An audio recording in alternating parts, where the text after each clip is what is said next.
Welcome back friend, मैं Mirza Faizan bag और आज हम बात करेंगे बायो इन्फॉर्मेटिक्स की। तो बायो इन्फॉर्मेटिक्स होती क्या है, इसका हम बेसिकली इंट्रोडक्शन देखेंगे इस वीडियो में। और ये क्या है, ये कहाँ पर अप्लाई करती है। ठीक है, स्टार्ट करते हैं लेक्चर। देखिए क्या होता है कि बायो इन्फॉर्मेटिक्स ये पहले नहीं थी, लगभग ये 21st सेंचुरी में इमर्जिंग हुई है और ये बहुत ज़्यादा स्कोप है बायोलॉजी में। इसका रोल क्या है भाई, ये देखिए ये क्या करता है, ये बायो इन्फॉर्मेटिक्स समझ रहे हैं ना। बायो इन्फॉर्मेटिक्स अगर स्प्लिट करें, अगर बायो और इन्फॉर्मेटिक्स मतलब कि बायो मतलब लिविंग, जो लिविंग नॉलेज हमारी है, और इन्फॉर्मेशन इन्फॉर्मेटिक्स मतलब नॉलेज जो कि हमें इन्फॉर्मेशन मिली है, तो इन दोनों का कंबाइनिंग है। तो क्या करना है हमें इसमें, सपोज करें अगर हम जानते हैं मॉलिक्यूलर बायोलॉजी डोगमा जानते हैं, जो सेंट्रल बायोलॉजी डोगमा होता है, जो क्या करता है कि जो डीएनए होता है, डीएनए बनता है रेप्लिकेशन के ज़रिए, और रेप्लिकेशन के ज़रिए क्या बनेगा, वो क्या नाम क्या बन जाएगा, एमआरएनए बनता है, जो कि ट्रांसक्रिप्शन के ज़रिए होता है। ठीक है, एंड द ट्रांसक्रिप्शन के बाद क्या आता है हमारे पास, ट्रांसलेशन आता है, जो कि प्रोटीन बन जाता है। तो जीन में रेप्लिकेशन हुआ तो पूरा क्या नाम प्रोटीन बना, हो जाके पूरी प्रोसेस लिपटाई उसने, और क्या बनाया, एक एक्सप्रेशन शो करा, जीन एक्सप्रेशन शो करा। मतलब कि अगर सपोज करो कि मुझे अपना प्रोटीन का मॉलिक अगर मुझे सपोज करो मुझे जीन का एक्सप्रेशन कराना है, तो ये सब कुछ सेंट्रल डोगमा को करना पड़ेगा। सपोज करो मुझे अगर आई का कलर चेंज करना है, ठीक है, तो वो सारे जीन्स के वो जीन रिस्पॉन्सिबल होगी पर्टिकुलर, वो हमारे कलर को एक्सप्रेस करने में आई के। तो वही हमें सारी इन्फॉर्मेशन जो हमें मिल रही है, जो भी जीन में प्रेजेंट है, हम जानते हैं लगभग ह्यूमन भी, अगर ह्यूमंस की बात करते हैं तो लगभग हमारे पास 25,000 हमारे पास क्या है, जीन्स हैं, जो कि ए पर्टिकुलर जीन्स में भी या प्रोवाइड जो कि एक्सप्रेशन शो करती हों। तो उनकी इन्फॉर्मेशन लेनी है, वो किस लिए प्रोटीन क्या एक्सप्रेशन शो करती हैं, क्या इनका स्ट्रक्चर है, क्या इनका प्रोमोटर्स है। तो हमें सारी इन्फॉर्मेशन इनकी रखनी है बायो इन्फॉर्मेटिक्स में। ठीक है, तो देखो क्या करता है कि bioinformatics is a emerging field of science that deal with application of computer. So हम कंप्यूटर्स का यूज़ कर रहे हैं, और सारा डाटा जो हमारे जो भी ऑर्गेनिज्म के हैं, चाहे वो प्लांट हो, चाहे कोई भी ऑर्गेनिज्म हो उसका, या एनिमल्स हो, जो भी हो, उन सबका डाटा कलेक्ट करेगी। किस लेवल पे, प्रोटीन लेवल पे, जीनोमिक लेवल पे, ठीक है, एमआरएनए लेवल पे, और इवन बहुत सारे भी पार्ट्स हैं जो कि हम आगे बात करेंगे वीडियोस में। तो वो सबको कलेक्ट करती है, ये क्या करती है, कलेक्शन करती है, उनको ऑर्गेनाइज करती है। ठीक है, एनालिसिस उसके बारे में पढ़ती है, क्या इसकी क्या प्रोटीन किस लिए किसको कोड करेगा, ये है ना, मैनिपुलेशन करती है। सपोज करिए कि इस कुछ एंट्रॉन है, कुछ एक्सॉन्स है, तो मे बी हम जानते हैं एक्सॉन ही पार्टिसिपेट करते हैं एक्सप्रेशन में। ठीक है, तो एंट्रॉन को मैनिपुलेट कर देगी, ठीक है, एक्सॉन को रख लेगी। प्रेजेंटेशन को प्रेजेंट मतलब कि उसको शेयर, उसको क्या नाम प्रेजेंट करना है कि वो भाई किस प्रोटीन पे, किस क्रोमोसोम्स पर, किस प्रोटीन पर मॉलिक्यूल, मतलब कि किस क्रोमोसोम्स पर कौन से जी नंबर पर प्रेजेंट होने वाली है, तो वो हमें प्रेजेंटेशन सिखाना है उसको। और शेयरिंग द बायोलॉजिकल डाटा, ठीक है।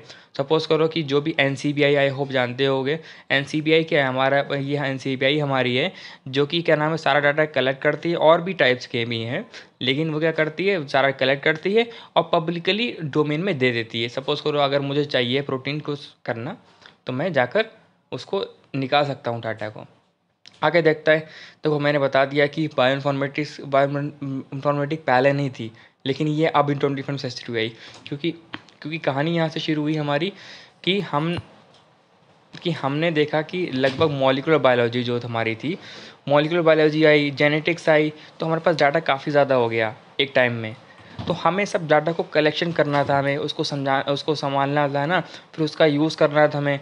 तो वो इसके लिए हमें क्या बनाया गया, हमने बनाई है बायो इन्फॉर्मेटिक्स की एक साइंस, जिसको हम बेसिकली क्या है, पूरा कलेक्शन है बायो इन्फॉर्मेटिक बायोलॉजी। तो उसमें क्या है, जेनेटिक्स का इन्वॉल्वमेंट है, मॉलिक्यूलर बायोलॉजी है, यहाँ तक कि स्टैटिस्टिक भी लगी है, यहाँ पर मैथमेटिक्स भी लगी है, और कंप्यूटर साइंस तो लगी है।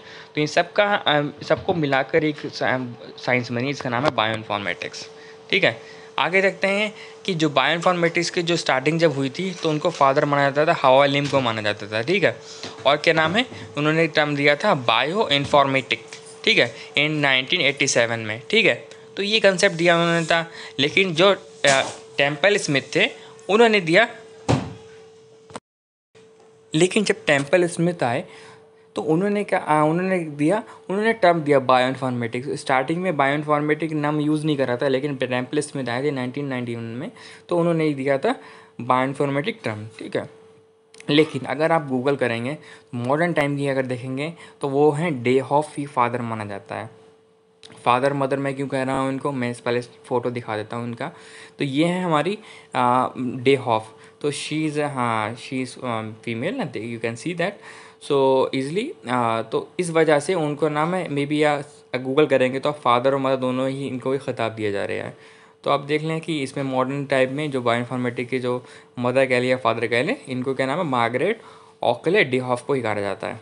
ठीक है, हमने बात कर ली ये वाली। तो यहाँ पर बायोइन्फॉर्मेटिक्स का फंक्शन मैंने बता दिया कि असेंबलेज करना है, मैनिपुलेशन करना है, प्रेजेंटेशन करनी है, एनालिसिस करनी है, सब डाटा की उसको रखना है। ठीक है, तो यहाँ पर क्या हम जानते हैं, डीएनए है। डीएनए हमारे हर किसी भी जो भी इंफॉर्मेशन होती है वो डीएनए में प्रेजेंट होती है, हम सब जानते हैं ना, हम पढ़ चुके हैं, जानते हैं।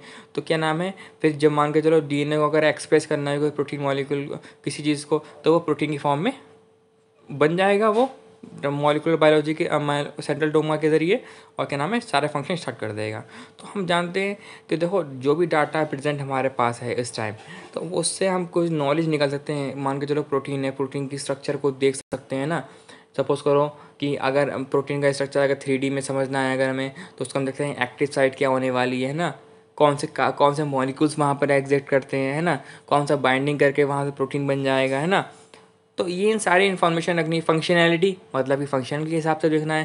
सपोज करो कुछ प्रोटीन ऐसे होते हैं ना जो कि स्पेसिफिक वर्क करते हैं, जैसे एसिटोकोलिन जो होता है हमारे ब्रेन में काम करता है ना, ब्रेन के सिग्नल्स को ट्रांसफ़र करता है। तो ये हमारा अलग अलग फंक्शन होता है।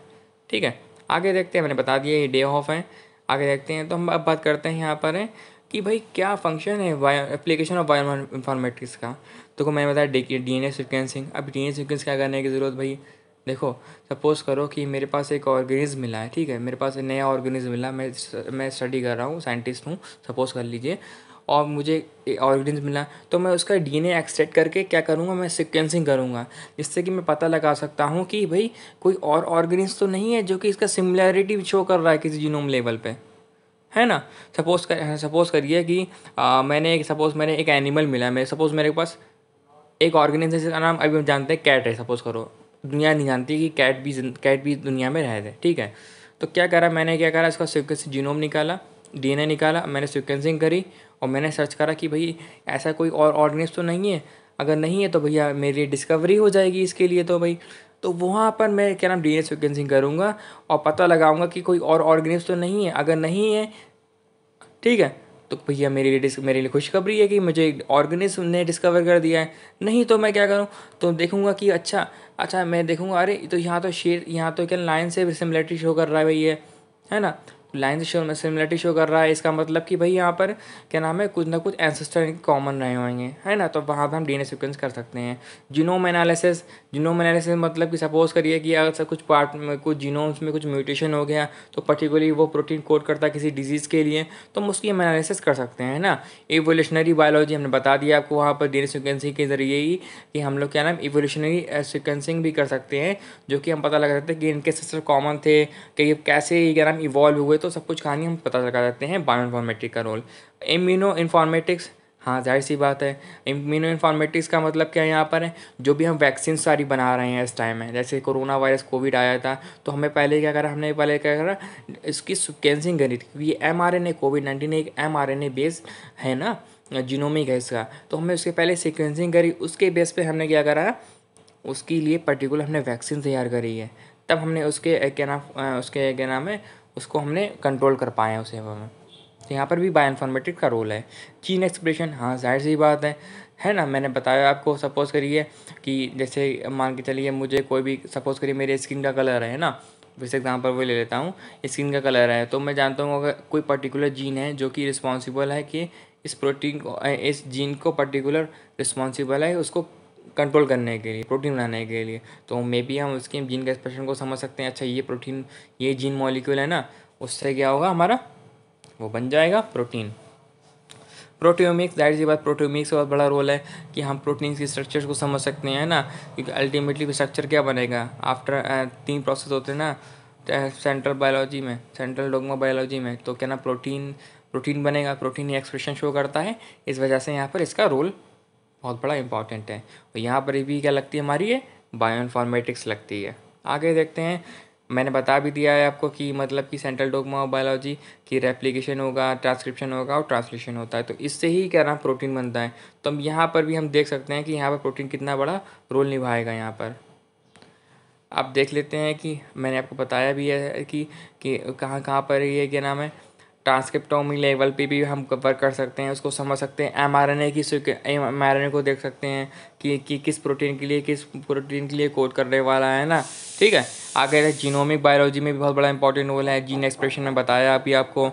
एवोल्यूशनरी हिस्ट्री में भी बहुत बड़ा इसका रोल है, किसका, बायो इन्फॉर्मेटिक्स का। फाइलोजेनेटिक डाइवर्सिफिकेशन, सपोज करिए यहाँ पर बायो इन्फॉर्मेटिक्स का बहुत बड़ा रोल आया है कि आप जानते हैं मतलब कि जो हमारे ह्यूमंस के एंसेस्टर कौन से, एप से, तो हमने जीन सिक्वेंसिंग के ज़रिए बायो इन्फॉर्मेटिक्स का यूज़ करके ही हमने पहचाना है कि यहाँ पर ये क्या नाम हमारे एंसेस्टर एप से, ना कि कोई मंकीज़ थे, ठीक है। आगे देखते हैं genome wide association study, candidate gene study. तो जाहिर सी बात है जीनोम्स की स्टडी करने के लिए हम बायो इन्फॉर्मेटिक्स का यूज़ कर रहे हैं, ठीक है। जेनेटिक डाइवर्सिटी के भी बारे में हम पढ़ना चाहते हैं, तो हमें इसके लिए मे बी जीन लेवल पर जाना पड़ता है। तो जीन लेवल पर जाने के लिए, उसको समझने के लिए, उसकी क्या नाम है फंक्शनैलिटी को समझने के लिए हमें बायो इन्फॉर्मेटिक्स का रोल निभाना है। That is drug resistant surveillance, जो भी आज के ज़माने में हम लोग ड्रग्स बना रहे हैं सब हम वहाँ पर बायो इन्फॉर्मेटिक्स का यूज़ कर रहे हैं, है ना। और क्या नाम है treatment guideline, drug discovery, vaccine development ने बताया आपको कि मतलब कि जो भी वैक्सीन्स बनाते हैं वो हम किसका यूज़ करते हैं, यहाँ पर हम बायो इन्फॉर्मेटिक्स का ही यूज़ करते हैं, ठीक है। आई होप लेक्चर अच्छा लगा होगा। अगर अच्छा लगा है, इन्फॉर्मेटिव लगा हो तो लाइक करिएगा और सब्सक्राइब कीजिएगा।